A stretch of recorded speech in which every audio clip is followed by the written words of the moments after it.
घटना से पाया जाता है ये हमने जानबूझकर किया है। जानबूझकर किया है। जानबूझकर किया है।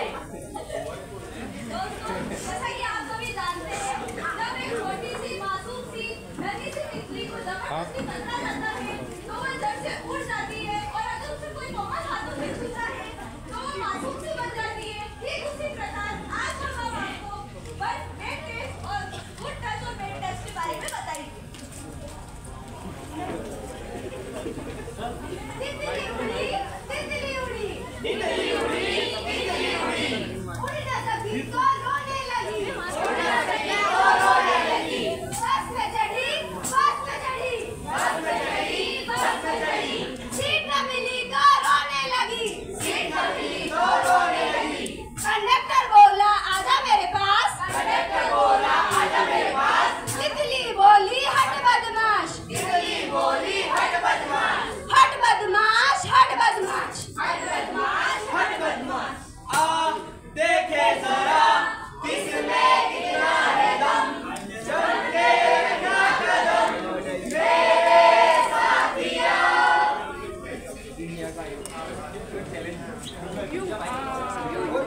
क्या कर रही हो? कुछ नहीं मामा जी, पढ़ाई कर रही हूँ। आओ मैं तुम्हारी कुछ मदद कर दूं। नहीं मामा जी, मैं कर लूंगी। अरे मैं तुम्हें चॉकलेट भी दिलाऊंगा। नहीं नहीं मामा जी, मैं कर लूंगी। अरे छोड़ो ये किताबें, चलो हम खेल खेलते हैं। नहीं मामा जी। मामा खड़ी हो। जी भैया। क्या लेने आया था मामा यहाँ पर? मामा बोल रहे थे खेल खिलाऊंगा। कौन सा खेल? वही वाला खेल। अब अगर मामा अगर खेल खेलने को बोले तो मुझे बताना। ठीक है भैया। जाओ जाकर पढ़ाई करो।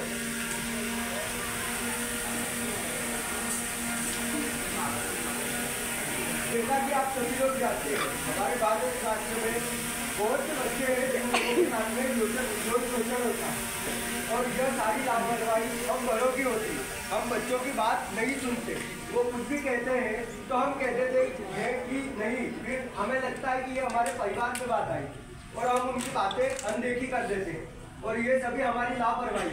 इसीलिए हमें बच्चों को सुनना चाहिए वो क्या कर रहे हैं और क्या कर रहे हैं। और अधिकतर हम लोगों को पता चलता है कि हमारे जो आसपास के लोग होते हैं वही हमारे बच्चों के साथ में कुछ भी हरकतें करते हैं और इस पर हम लोग कभी ध्यान नहीं देते। इसीलिए हमें लगता है कि हमें जितना हो सके बच्चों की बातें सुननी चाहिए और उनकी बातों पर ध्यान देना चाहिए। हमें लगता है कि यौन शोषण सिर्फ लड़कियों के साथ होता है, परंतु ये हमारी गलतफहमी है कि ये सिर्फ लड़कियों के साथ होता है। ऐसा नहीं है, ये लड़कों के साथ भी होता है।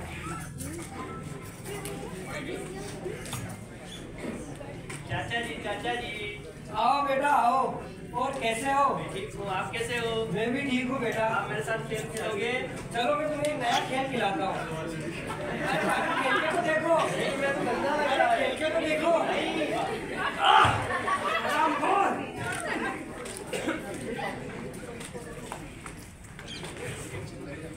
जैसा कि आप सभी ने देखा, 2007 के भारतीय सर्वे के अनुसार जितने भी यौन उत्पीड़न के केस हुए हैं उनमें 93% लड़कों के साथ हुए हैं। हमें ऐसा लगता है कि हमारे बच्चे घर में सुरक्षित है, परंतु ऐसा नहीं है। यौन उत्पीड़न खाली नारियों और बच्चों के साथ में नहीं होता, ये बूढ़े लोगों, बच्चों और लड़कों के साथ में भी होता है।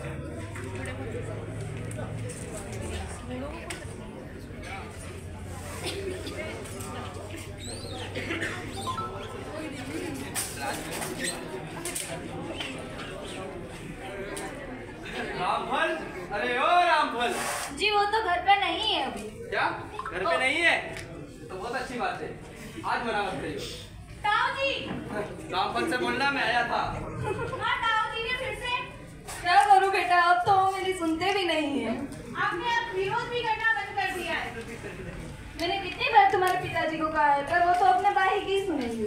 आप रो मत मां, मैं आपको न्याय दिलाकर रहूंगी और इस ताऊ जी को तो मैं सबक सिखाऊंगी।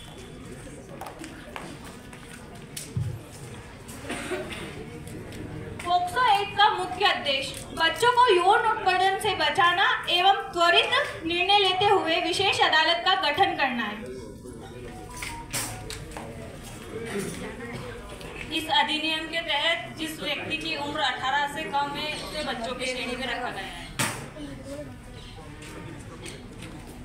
इस अधिनियम के अनुसार 5 प्रकार के यौन अपराध माने गए हैं। यौन अधिवेशन योजना धारा 5 धारा 3 माना गया है। उत्तेजित यौन हमला धारा 5,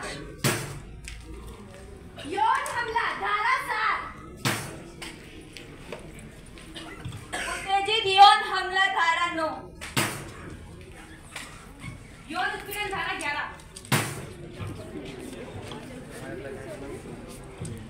इस अधिनियम की धारा 28 के तहत विशेष अदालत का गठन करने का प्रावधान है। पुलिस जब बच्चों से मिलेगी तो वर्दी में नहीं होगी। बच्चों से बातचीत करते समय पुलिस को वर्दी नहीं पहनना है और बच्चों की जानकारी जो है वो सार्वजनिक नहीं करनी। हो कोई भी पीड़ पर्वत सी निकलनी चाहिए, हो कोई भी पीड़ पर्वत से निकलनी चाहिए, इस हिमालय से नई गंगा निकलनी चाहिए, इस हिमालय से नई गंगा निकलनी चाहिए, मेरे सीने में नहीं तो तेरे सीने में सही, मेरे सीने में नहीं तो तेरे सीने में सही, हो कहीं भी आग लेकिन आग लगनी चाहिए, हो कहीं भी आग लेकिन आग लगनी चाहिए। धन्यवाद। जय हिंद।